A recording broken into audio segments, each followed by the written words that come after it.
Something is at $76 per ounce, and it has been there long enough that most investors have stopped watching it closely. That is exactly when the biggest moves happen. Silver has been coiling under the surface of this market for months, compressed by paper trading, suppressed by a dollar that is showing its first real cracks, and ignored by the mainstream financial media that is still obsessing over equities and interest rate timelines. But underneath the silence, something is building. And when it breaks, most investors will not be positioned for it. The question you need to ask yourself right now is very simple. Are you going to be early, or are you going to be watching from the sidelines when the news finally catches up to the price action? Today, we are going to walk through exactly why silver is sitting at this critical technical and fundamental crossroads, what the smart institutional money is quietly doing, and what several different scenarios could mean for your portfolio in the months ahead. This is not speculation for the sake of it. This is a serious structural analysis of where silver stands right now and why the next move could be unlike anything we have seen in several years. Stay with me, because this matters.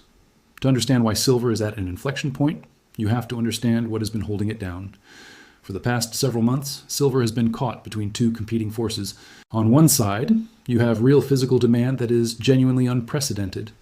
On the other side, you have a paper futures market on the COMEX that has been absorbing that demand and neutralizing its price impact. But here is what almost nobody is talking about. The ratio between paper silver contracts and actual deliverable physical silver on the COMEX has reached levels that historically precede violent repricing events.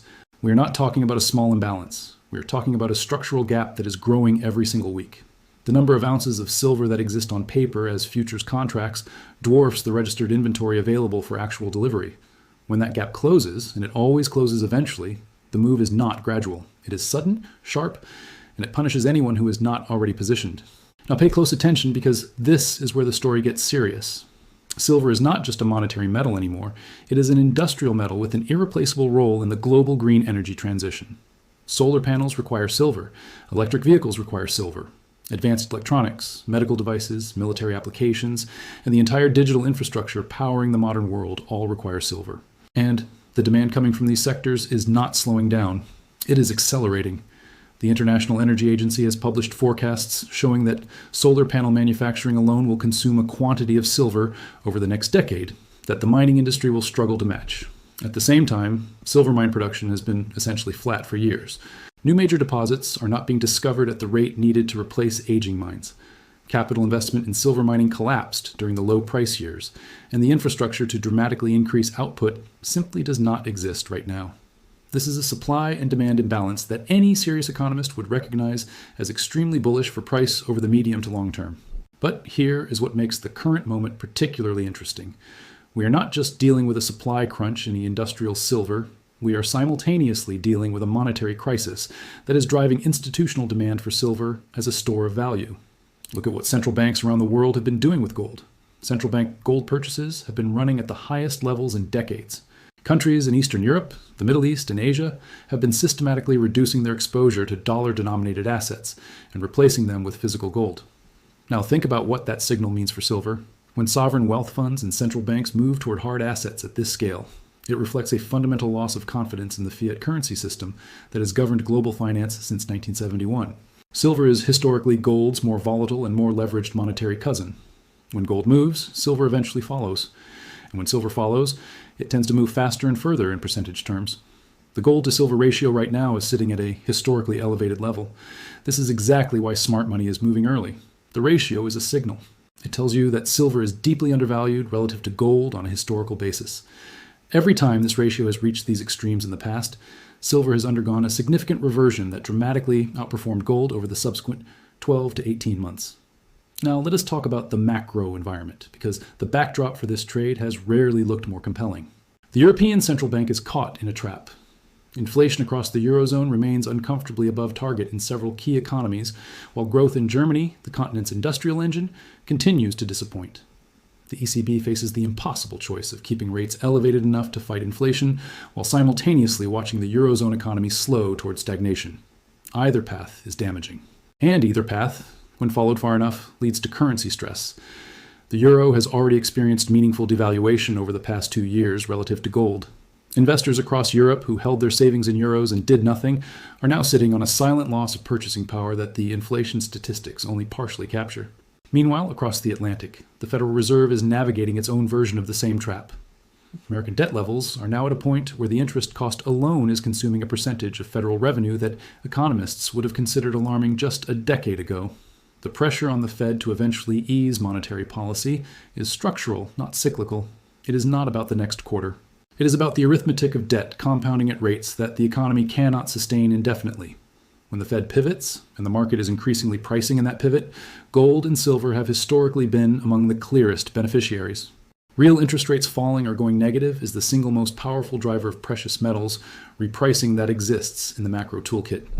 What happens next could shock most investors who have been sitting in cash or in government bonds believing they are safe.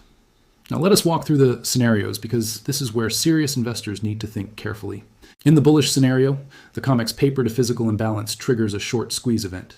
Industrial demand continues to outstrip supply as solar and EV production ramp up faster than mining output can respond. The Fed signals a sustained pivot, real rates drop, the dollar weakens, and silver breaks through its key technical resistance levels with strong volume. In this scenario, silver at $76 today looks like the buying opportunity of the decade in retrospect.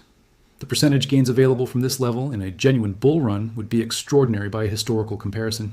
In the more moderate scenario, silver grinds higher gradually as institutional money rotates into hard assets, the gold to silver ratio normalizes slowly, and the macro pressure continues to build without a dramatic catalyst. In this scenario, patient investors accumulate over months and are rewarded with steady appreciation, as the supply deficit gradually forces price discovery higher. Now, let us be honest about the bearish risks, because any analysis that ignores downside is not analysis, it is marketing. If inflation proves stickier than expected and central banks are forced to maintain or even increase rates for longer than the market currently anticipates, precious metals could face continued headwinds in the short term.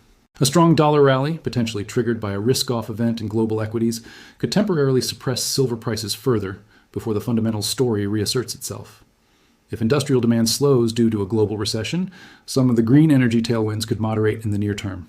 But here's the critical insight that separates serious precious metals investors from the noise.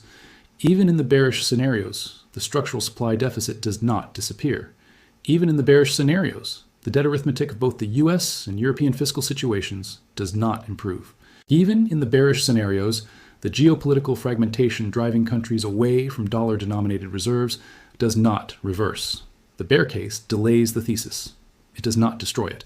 And historically, investors who accumulated silver during periods of temporary price suppression caused by macro headwinds have been among the best positioned when the structural forces finally dominated.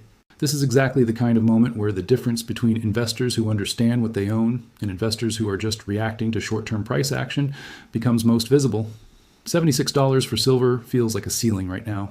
But the evidence building beneath the surface of this market suggests it may look like a floor in 12 months. The COMEX data is flashing warning signals that sophisticated traders are watching closely. The central bank behavior globally is speaking a language that gold and silver investors have learned to read. The supply and demand math in industrial silver is not going to be solved by a press release from a mining company. It is going to be solved by price. And price adjusting upward is exactly what happens when the real-world demand for a physical commodity exceeds the capacity to supply it. This changes everything for silver investors who are paying attention right now. The window to position before the mainstream financial media covers this story is still open. But windows like this do not stay open indefinitely. The smart money does not wait for the front page. It moves when the data tells it to, quietly, methodically, before the crowd arrives.